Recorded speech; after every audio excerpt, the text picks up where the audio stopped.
G'day guys, how you doing? It's the Kiwi back with another video. So in this video we're going to be talking about the electric vehicle industry. Now the reason why we're going to be talking about the electric vehicle industry and its dirty little secret, and when I mean a dirty little secret, I'm talking about a really dirty secret in regards to the carbon footprint that electric vehicles actually leave. The reality of the situation, in all sincerity, is the public are not being told the truth about the electric vehicle industry in any way, shape or form. Now, I actually personally have first-hand experience with the electric vehicle industry because I actually worked in it. About 8 years ago, I was called into a specific company to actually help them with the re-engineering of a prototype electric vehicle for a major motoring manufacturer. We were to switch out the electric motor in the vehicle, and we had to do a bunch of custom fabrication work to the vehicle in regards to putting in a whole new battery system into this vehicle. The battery system, I got to work around the engineers from the battery supplying company, which isn't a battery, it's a multitude of batteries. I got to work around the engineers of the major motoring manufacturer and also the engineers of the company that called me in. So, without further ado, we're going to dive into this subject because this is genuinely the electric vehicle's dirty little secret. So what I've got is I've got two die-cast models that I'm using as a representation for the vehicles. The swoopy looking Lamborghini Miura is going to be our representation of the electric vehicle, and the fire breathing 68 Sunoco Camaro is going to be the representation of the old dinosaur gasoline vehicle, or what we are told to be a dinosaur. So, first question. Electric vehicle, gas vehicle. Out of these two vehicles, which do you think would be the most toxic vehicle to manufacture? Now, if you guessed the gasoline vehicle, you would actually be wrong. The most toxic vehicle to manufacture currently is actually the electric vehicle. The electric vehicle leaves an absolutely massive carbon footprint when it is first manufactured. So much so that the carbon footprint is so huge that guess how long you actually have to drive this vehicle for it to start becoming more efficient in regards to leaving less of a carbon footprint than the gasoline vehicle. You have to drive this vehicle for over 10 years. The full electric vehicle, you have to literally drive it for over 10 years for it to become more efficient than the gasoline vehicle in regards to leaving less of a carbon footprint. God's honest truth. Now, here's the interesting thing. Motor vehicles, by and large, have an average lifespan in North America for 15 years. The average lifespan of any motor vehicle in the United States and Canada is 15 years. Now, if you were to drive the electric vehicle, let's say in this case, the study that we were utilizing was a Nissan Leaf when we were re-engineering that prototype electric vehicle. So the study was a Nissan Leaf. Now, if you had a Nissan Leaf electric vehicle and a similar Toyota Corolla or Honda Civic gasoline vehicle, how much more efficient do you think the Nissan Leaf would be in regards to leaving less of a carbon footprint over its average lifespan of 15 years? Would you guess, say, 100% more efficient? If you guessed 100% or higher, you would actually be wrong. The truth of the matter is the Nissan Leaf will only be 23% more efficient in regards to leaving a carbon footprint than a Toyota Corolla or a Honda Civic, kind of along those lines. So why are electric vehicles so toxic to manufacture? It's the battery cells. See, everybody's been led to believe that electricity, these electric vehicles and everything about it are the way of the future. However, it has absolutely nothing to do with saving the planet or anything like that. The electric vehicle is an incredibly expensive vehicle to manufacture. Now, the interesting thing is that the battery packs aren't a battery pack. They are actually a amalgamation of thousands of D-sized lithium-ion batteries. And when you take into consideration the actual manufacturing of each and every one of those lithium-ion batteries, they utilize extremely highly refined chemicals to produce a lithium-ion battery. Now, when you've got thousands of them, the amount of refinement that goes into the production of those batteries is absolutely colossal. And the toxicity to manufacturing those batteries is colossal. Now, there's one aspect that you are not told about in regards to the electric vehicle over the gasoline vehicle, and that is its ability to be recycled. Now, when we're talking about recycling, what we're talking about is the amount of components in each vehicle that can be recycled, resmelted down, recast, reused in different ways, different shapes, and different forms. The gasoline vehicle, a modern day gasoline vehicle, has primarily been engineered to be recycled as much as possible. This actually started in Germany in the 1990s. The building of vehicles where the majority of the components can all be recycled. Now, when you look at an electric vehicle, how much of the electric vehicle can be recycled in comparison to the gasoline vehicle? Well, you still got the steel, you still got the aluminum, you still got plastics. There's a lot of components that can be recycled in regards to an electric vehicle. But the number one component, the key component inside an electric vehicle that cannot be recycled is the battery.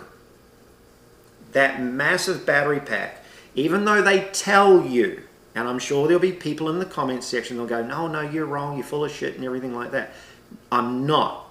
I worked in the industry, okay? The actual batteries can't be recycled. I work alongside the engineers from A123 Battery Systems.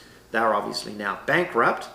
However, the batteries can only be broken down into, or the components of the batteries can only be broken down into an inert dust. See, recycling is about recycling. Taking something where you can remanufacture it into a usable product. The actual battery pack, the lithium-ion batteries, there's only a couple of components like the nickel and the aluminum or the material that they wrap the batteries in, etc., etc. That can be recycled, but the key component, the cobalt, the lithium ion, all that sort of stuff, the goo, it's a goo inside these batteries.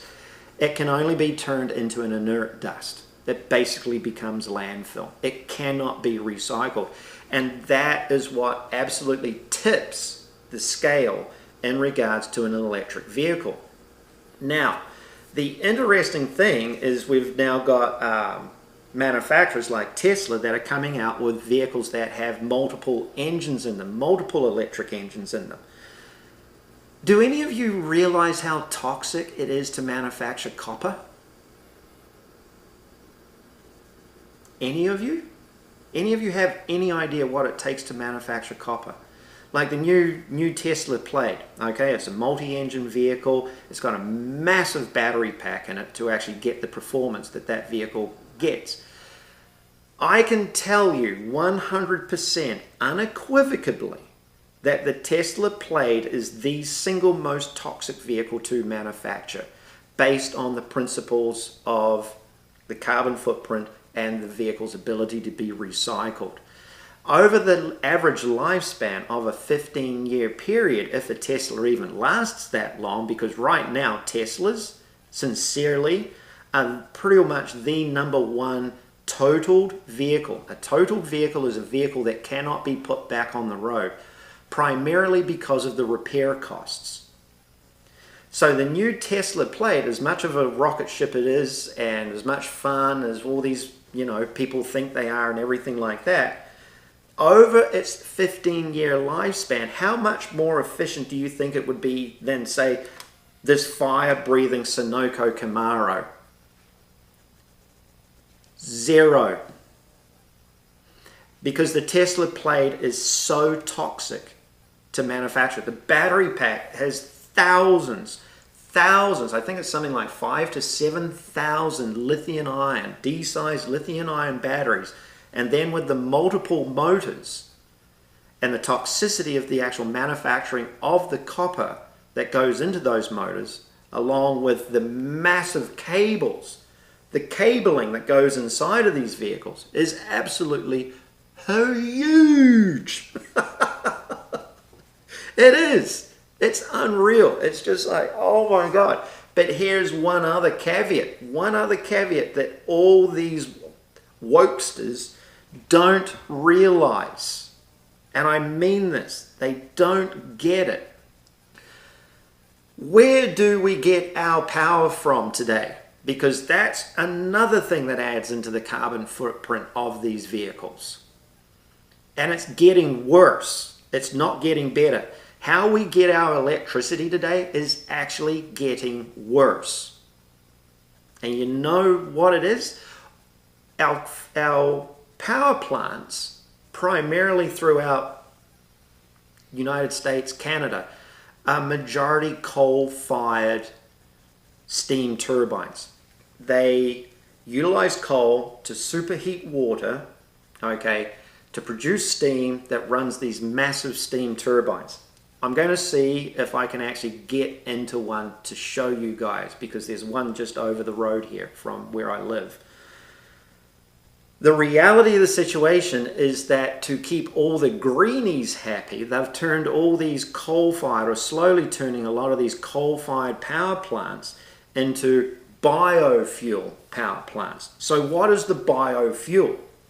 Well, originally they were using gas, natural gas, but the natural gas doesn't produce the BTUs to superheat the water, to be able to produce the steam, to get these massive turbines spinning, to produce electricity.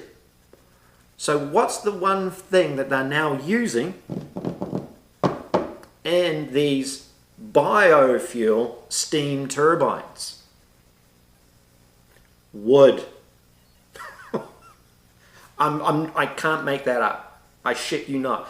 The amount of wood now that is being fed into these biofuel plants is unbelievable. We're actually going backwards. Even though you think you might be super duper cool and woke, driving your fancy electric vehicle and everything, the reality of the situation is these vehicles are now being charged by power stations that are burning wood. So when you take in the carbon footprint of every acre of trees that gets cut down to actually fuel a steam turbine, to charge your electric vehicle, the carbon footprint of the electric vehicle is just quadrupled, triple-fold. So even over the average lifespan of one of these vehicles, 15 years, they are becoming less and less and less and less efficient to use than the regular old gasoline vehicle. And here's a little caveat for you. During the Second World War, leading up to the Second World War, the Germans figured out how to make synthetic oil and synthetic fuel. The main power players on the planet did not want that technology to get out. And the reason why they didn't want that technology to get out, it would mean that it would kill off the oil and petroleum gasoline industry. Now the oil, gas, petroleum industry, the big power players, know that oil is a naturally occurring crude oil. And I know this. I've worked around the engineers. They'll tell you this. Oil is a naturally occurring substance that happens in the crust of the earth. We will never, ever, ever run out of oil. There are oil wells in Texas. Old Glory Hole. Seriously, there is an oil well in Texas called the Glory Hole. It ran the United States all through the Second World War and its allies. It rebuilt Germany after the Second World War. It rebuilt Japan and exported oil all over the world. It finally dried up in 1972. Okay? Guess what's producing oil again? Yeah, that same well. One well. All right? The whole electric vehicle industry, because of the highly refined chemicals for these vehicles, is driven by the oil industry. You see, if you take 1 barrel of oil and you can only produce gasoline from it, and then part of that barrel is being utilized for highly refined chemicals. The highly refined chemicals that go into manufacturing batteries for electric vehicles. Now, if you take that barrel of oil and you suddenly are turning that barrel of oil into all refined chemicals, you're making more money. A regular barrel of oil, let's say it sells for $100, you can make $100,000 out of that 1 barrel of oil, refining it into gasoline, oil for machinery, and then a little bit for the refined chemicals. If you can take that 1 barrel of oil and turn the majority of it into refined chemicals for the pharmaceutical industry, for the electric vehicle industry, oh, did I say the pharmaceutical industry?